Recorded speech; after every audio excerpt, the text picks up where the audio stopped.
Good morning everyone. Today we are going to study chapter number 19, Perspective of Viewing Solid Objects. In this chapter we will study about what is perspective image या perspective view. That means perspective image क्या होती है, ठीक है. फिर है what is vanishing point. Vanishing point किसे कहते हैं. Properties of perspective image. Perspective image की क्या क्वालिटीज हैं, क्या कैरेक्टरिस्टिक्स हैं या क्या प्रॉपर्टीज हैं. What is net figure. Net figure किसे कहते हैं. And net figure of solid figures means जो सॉलिड ऑब्जेक्ट्स होते हैं या सॉलिड फिगर्स होते हैं उनका नेट फिगर हम कैसे ड्रॉ करेंगे. या नेट फिगर दिया हुआ है, so how to identify that of which solid figure the net figure is given. ठीक है, तो स्टार्ट करते हैं. सबसे पहले हम what is perspective image or perspective view.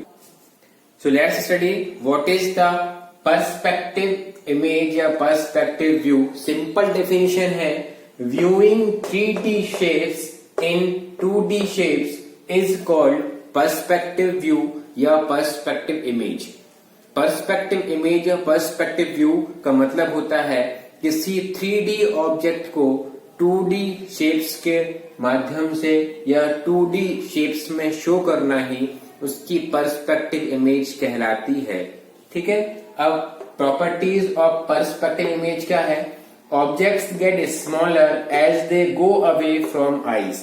जो ऑब्जेक्ट्स हैं वो कैसे हो जाते हैं, छोटे होते जाते हैं, मतलब छोटे दिखाई देने लगते हैं जैसे जैसे वो हमारी आईज से दूर होते जाते हैं.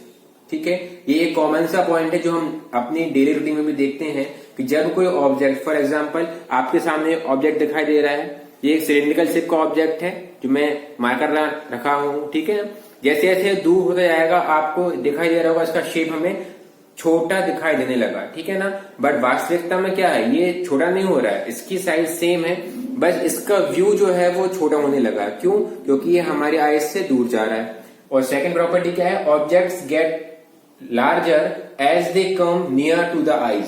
ये जो दूर था जैसे जैसे ये पास होता जाएगा हमें इसका साइज बड़ा दिखाई देने लगेगा. दिखाई दे रहा है आपको, देखिए जितना पास आएगा उतना बड़ा दिखाई देगा. तो इसका मतलब क्या है, पर्सपेक्टिव इमेज का मीनिंग होता है, उसकी प्रॉपर्टीज होती हैं ऑब्जेक्ट जैसे जैसे दूर जाएगा उसका साइज या व्यू छोटा दिखाई देने लगेगा, छोटा होता जाएगा, और जैसे जैसे पास आएगा उसका व्यू बड़ा होता जाएगा या उसका साइज हमें बड़ा लगने लगेगा, बट उसका एक्चुअल साइज जो रहता है उसमें कोई भी चेंज नहीं आता है. अब हम पढ़ते हैं व्हाट इज नेट या व्हाट इज वैनिशिंग पॉइंट. पहले वैनिशिंग पॉइंट पढ़ लेते हैं फिर नेट पढ़ेंगे. ठीक है, vanishing point, the point where lines parallel to each other in 3D scan will appear to vanish. Vanish का मतलब क्या होता है, आपने एक एड देखा होगा अपने टीवी में कि वैनिश जो रहता है वो एक डिटर्जेंट का नाम भी है, और उसमें वो बोलता है वैनिश जो कि दाग का करे सफाया. मतलब दाग का हट जाना, रिमूव हो जाना, स्टेन्स का रिमूव हो जाना, वो होता है वैनिश, मतलब रिमूव होना या दिखाई ना देना. ठीक है ना. यहां भी क्या है, the point where lines parallel to each other in 3D scan will appear to vanish when the scan drawn in perspective. मतलब जब हम 3D शेप्स को 2D इमेज में शो कर रहे हैं, मतलब 3D शेप्स का पर्सपेक्टिव व्यू शो कर रहे हैं, तो जो लाइन पैरेलल है 3D शेप्स में वो हमें कैसी मिली हुई दिखाई दे या उसके आगे दिखाई देना बंद हो जाए, उसे कहते हैं हम वैनिशिंग पॉइंट. जिस पॉइंट के बाद हमें लाइंस मिली हुई दिखाई देती हैं या दिखाई देना बंद हो जाती हैं. आपने देखा होगा जब हम ट्रेन का वेट करते हैं रेलवे स्टेशन पे, तो रेलवे स्टेशन पे हम देखते हैं जहां पर पटरियां एक टाइम के बाद हमें मिली हुई दिखाई देती हैं. जैसे देखिए ये पटरियां आपकी हैं वो एक टाइम पे मिली हुई दिखाई देती हैं. तो इस पॉइंट को कहते हैं हम क्या, इस पॉइंट को ही कहते हैं वैनिशिंग पॉइंट. ये इस पॉइंट में पटरी मिली हुई दिखाई देती हैं, बट एक्चुअल में वो पटरियां मिली हुई नहीं होती, ना वहां खत्म होती है, उसके आगे भी पटरी होती है. इसी को कहते हैं हम वैनिशिंग पॉइंट, जिस पॉइंट पे हमें कोई 3D ऑब्जेक्ट का पर्सपेक्टिव इमेज जो है उस ऑब्जेक्ट को वहां खत्म होता दिखाई दे या मिला हुआ दिखाई दे. क्लियर है. अब पढ़ते हैं what is net. Net net is 2D tool for representing 3D object. यहाँ 2D का मतलब होता है 2 डायमेंशनल शेप जिसमें केवल लेंथ और ब्रेथ होती है, और 3D का मतलब होता है 3 डायमेंशनल शेप जिसे हम सॉलिड ऑब्जेक्ट भी कहते हैं, जिसमें लेंथ और ब्रेथ के साथ हाइट भी होती है।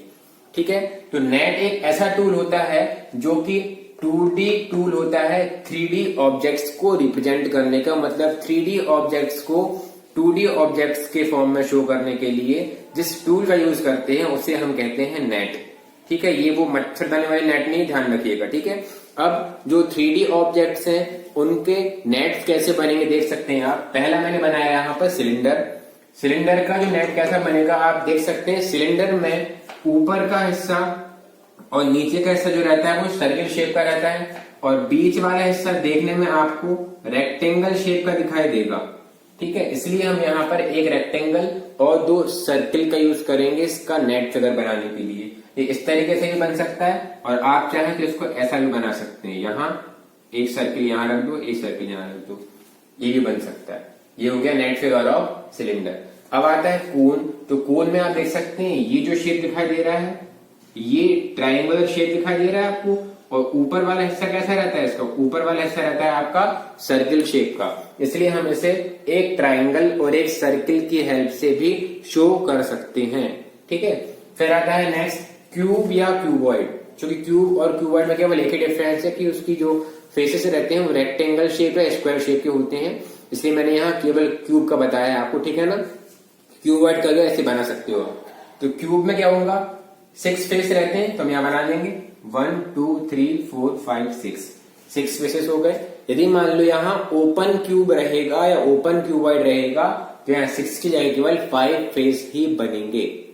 और कैसे बनेंगे, क्यूब है स्क्वायर से मिलके बनता है इसलिए स्क्वायर शेप के बने हैं, क्यूबॉइड होता तो रेक्टेंगुलर शेप के बनते। बस इतना ही डिफरेंस था।